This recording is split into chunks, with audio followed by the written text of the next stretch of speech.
It's time to do your 2021 goals, and I'm gonna help you figure those out and how to reverse engineer them into behaviors and activities that make sure you actually accomplish them this time.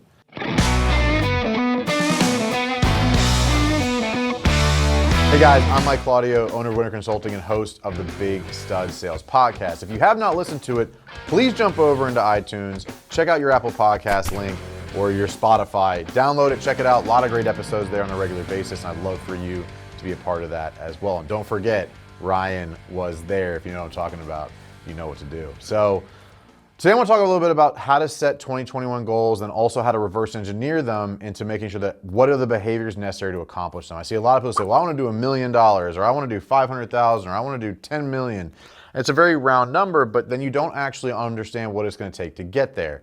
So I'm going to kind of somewhat go over that structure now and try and walk you through that in a way that makes sense so that you can kind of do that. So I'm going to walk you through an exercise. So pick your number. I'm going to use 100 or 1.2 million. I'm going to use 1.2 million as my number for the exercise just to be able to use round numbers. But write down your number. What is your yearly revenue target for 2021? 1.2 million. So then figure out how much is that per month. In my case, it's $100,000. From there, you need to figure out what is your average project size and what is your current close rate. If you don't know these numbers, you're gonna have to do some research on 2020 and maybe 2019, but figure out what your close rate is and what your average project size is. Let's say for my business, $20,000 is my average project size, and I have a 50% close rate. So I know I need 5 new projects a month at $20,000 a piece to hit the $100,000 target to reach my $1.2 million goal. Cool, right? Seems pretty attainable if you look at it that way. But now it kind of gets into more of the behavior and activity. Well, if I know my close rate is 50%, that means I need at least 10 new qualified proposals a month, right? So if I'm not getting 2 to 3 leads of qualified that I'm actually proposing, not that I'm just getting and qualifying out, it's these are the people that I'm actually sending a presentation to, actually proposing, actually quoting. I need 10 of those a month to hit my $1.2 million target. So what does it take to get 10 qualified people? If you're the pay-per-click, Google advertising, Facebook advertising world, you know your average lead cost is $300, you know you need to be prepared to spend $3,000 a month on leads. Pretty straightforward. If you know it costs $300 on average a piece, you spend $3,000, you get the 10 leads, you close 50%, your average project size is 20,000, you're gonna hit your goal. But maybe it's not that simple, right? Maybe it's not that straightforward.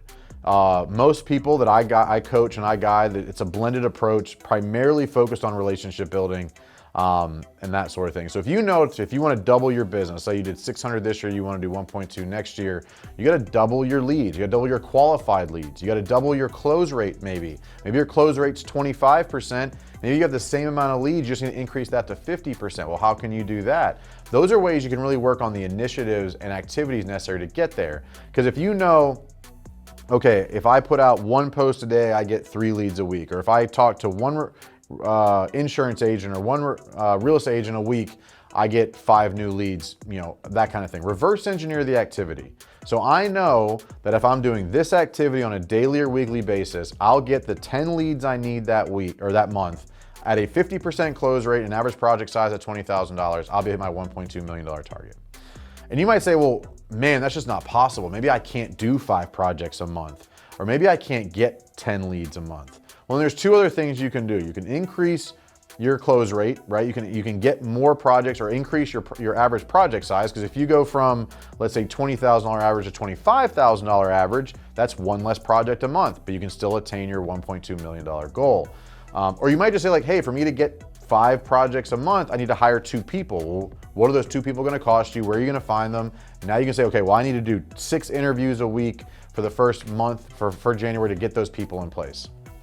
Now you know what you need to do and when and by when, so you can accomplish your year-end goal. But now you can look at it on a month-to-month basis, or even a week-to-week basis. Did I get the leads I need this week? Did I get the leads I need this month? Did I close the amount of projects I need? So by basically February or March, you can look at your year so far and say, okay, what's adjusted? What are the actual numbers? What is my close rate? What's my average project size? So you can pivot in first quarter, knowing you're not on pace to accomplish your year-end goal, or maybe you're ahead of pace to accomplish your year-end goal, and you maybe need to make some other business decisions. But if you don't know what it's going to take on a weekly and monthly basis to reach that end target, you physically cannot get there. And a lot of times it's more than just closed business. In my opinion, it's not just the revenue, but it's the activities, it's the conversations, it's the proposals that you can control in order to hit that goal. So in our case, 1.2 million, if I can get 10 leads a month, at my average project size of 20,000 and a close rate of 50%, I'm gonna hit my goal. I'll know by the end of January if I'm on pace or not. And by middle of February, and by middle of March, and June, July, August, and September, I'll know exactly where I am. That way you can see yourself, if your activity dips and you look at your metrics for the month, say, oh, I only got 4 or 5 leads this month, that ain't gonna cut it.